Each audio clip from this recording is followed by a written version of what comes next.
Hello friends, I'm Katya. Welcome to my channel where I share everything you need to know to become a fashion stylist no matter what. This episode or video is going to be a little bit different. I'm going to share a very personal story about how depression got me my dream job at ELLE. So without further ado, let's just jump in. I would say I had a pretty normal, very happy childhood. I was growing up in the Slovenian countryside with two siblings in a quite normal family for that time. I spent most of the days outside playing with my friends, with my neighbors. I was very interested in arts, in fashion. I was very creative since a very early age. I was drawing, I was making my own newspaper, I was very interested in costume designs in movies and things like that. I got very inspired by Clueless, which I mentioned many times before. So it was kind of a very rational decision that I went to study art in high school. And in my fourth year, my parents sold the house where I grew up, which was about 30-minute drive from the capital, and they moved much further away. So that was the time when I moved to Ljubljana, and so at 17 I pretty much became independent. And so I had to kind of like figure out life and how to take care of myself. I started working, I think like 3 days after I graduated high school. And I wasn't really accepted to the university where I wanted to go. So I did study a few things. I did study languages, but it was not my true passion. I wanted to go to the Faculty of Social Sciences. And so for a few years I was kind of like trying to find myself and trying to find my passions. I was figuring out what I wanted to do, and in the meantime, of course, I was doing quite a lot of jobs, like student jobs, just, you know, for money to get by. I was on my own. My parents didn't really have the means to support me or help me a lot. So I had to pay my own rent, food, all that kind of stuff. So yeah, I did some jobs that I didn't really enjoy. Like I was waitressing in some very dodgy bars. I was doing phone service, which was good because of the schedule and the pay was quite alright, but gosh, like it became frustrating after a while because people hate when you call them on the phone, on the line phone, and start asking questions. So yeah, there was, I mean, I don't think there was a job that I didn't do at that time. So when I was about, I think, 22, 23, I was working in this warehouse for, I think it was already 2 years, where we had to put labels, like the Slovenian labels, on different cosmetic products. And the warehouse is not a very nice environment to work in. It was very cold, especially in winter. I mean, okay, this has nothing to do with the warehouse, it's more about the situation, the atmosphere that was going there, but we were listening to the same radio station every day that was playing same songs, like 10 same songs.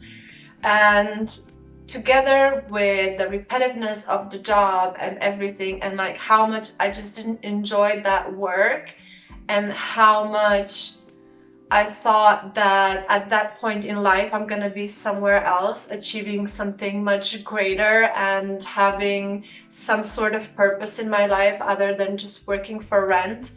One day while I was doing my normal tasks there, I just completely lost it. The only way how I can describe it is basically I had a complete meltdown. I at some point just dropped everything and started screaming, something in the lines of like, I cannot do this shit anymore, this is not my life, this is not how I'm supposed to live, this is bullshit. Like, you know, I don't remember the exact words, but I just completely lost it. My boyfriend at that time was also working there, so he immediately like freaked out and started like consoling me, and my coworkers were just like looking like I went completely ballistic. So I ran out and I never came back to that job, even though the pay was like really, really great. So that moment was so crucial. I went to a therapist and told him what happened, and I don't know if he was taking me seriously or not, or what kind of background he had. I know it was like a student hospital or somewhere where I like urgently went and find this psychiatrist, and he just told me that I have seasonal depression, and that basically what I should do is just do more of the things that I love. It sounds so simple, but that completely changed my life, basically. I started really working on finding what I want to do in life, and I went back to all those activities and all those hobbies and passions that I had as a kid. So, you know, just like creating things, going back to writing. I loved writing. I was always very good writing essays. I started being even more interested and involved in fashion, and so I kind of combining all these passions figured out that, wow, like working at a fashion magazine, that would literally be, you know, everything I love in one package. I was also very interested in fashion styling, so basically at that time I was already a very dedicated and loyal reader of ELLE, especially ELLE Slovenia. So that literally became my goal and my purpose. I just knew, okay, I'm gonna work at a fashion magazine. So basically this moment that was the beginning, or let's say the realization that I actually had depression and anxiety, was the moment when I also figured out, and it kind of pushed me towards finding out what I really want to do in life. Now the path to that, it took me about, I say 8 years. Obviously down the road, I never thought that I would actually work at ELLE because if you know anything about Slovenia, it's a teeny tiny country. There's 2 million people in the whole country, and the editorial staff of ELLE at that time I think was like 5 people. So imagine to be one of those 5 people who can work for ELLE. It was literally impossible, but I never gave up on it. Like, it gave me the push to always have this goal in mind and always work towards it. Of course, in between I had some jobs that were really shitty. I had to work for free for a very long time. Sometimes I didn't work for free, but I just didn't get paid at the end. This is also like something that I don't know if it's just like in smaller countries, but or in fashion industry, but yeah, you get exploited a lot. I also have to mention that because of having depression and anxiety, obviously the ride was quite bumpy. I'm not very good at socializing, I'm not very good at networking, I'm not very good at establishing connections, which is something I preach all the time and is very crucial. But when you have anxiety and depression, especially in person, these contacts can be like really, really hard to make because you're just kind of avoiding any situation where your anxiety will arise. And for me, socializing and going to events like this, it was like my anxieties were always very high. So that was one reason why it took me a very long time to get there. but at the same time, I met so many people that gave me opportunities, and I just kind of created my little circle of people that I worked with where I felt very safe, and you know, I could really be myself and I didn't have anxiety around them. So it was really nice to work with them, to be able to evolve my styling career and my skills and my knowledge and my portfolio and all that. I was doing a blog, which was kind of like letting myself out there and putting myself out there, which, you know, I didn't necessarily need to be in person in contact with someone. So that got me ahead a lot. I also have to say that having these jobs and pursuing my dreams, and especially the first few years where I worked at ELLE, it really helped my especially depression. Like, I loved and enjoyed my job so much that I think for the first 2 years I didn't feel any symptoms of being depressed at all. I just completely dedicated myself to working there, and I was always so proud that I got the job there. And so I think what my therapist was trying to tell me is, yeah, obviously if you create a space and you surround yourself with things that you like, and because work is so essential and we spend so much time at work, for someone who has depression and anxiety, I think is especially important that you do something that you really enjoy. It's just a game changer. It's just, yeah, it just makes everything and your life so much easier. Yeah, I didn't mention how I actually got the job. So yeah, I gradually went from, you know, doing this small magazine, doing this online magazine, writing these articles for this one, writing my blog, sending my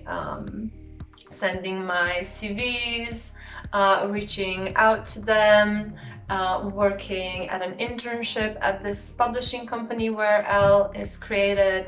So, you know, step by step, each year I came a little bit closer to that goal, until finally one day they called me and basically invited me for an interview and offered me a job where I was supposed to cover a maternity leave for a year.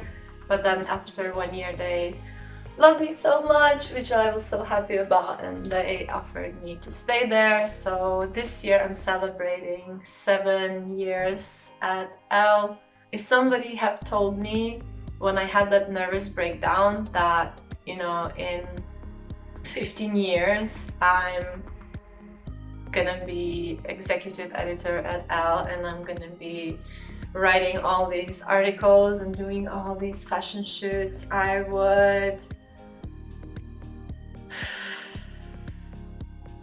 think I would probably break down, but from like joy and happiness. And obviously all the stress and anxiety and depression I had before coming to this position would have been kind of relieved, but nobody knows the future. That's the whole point.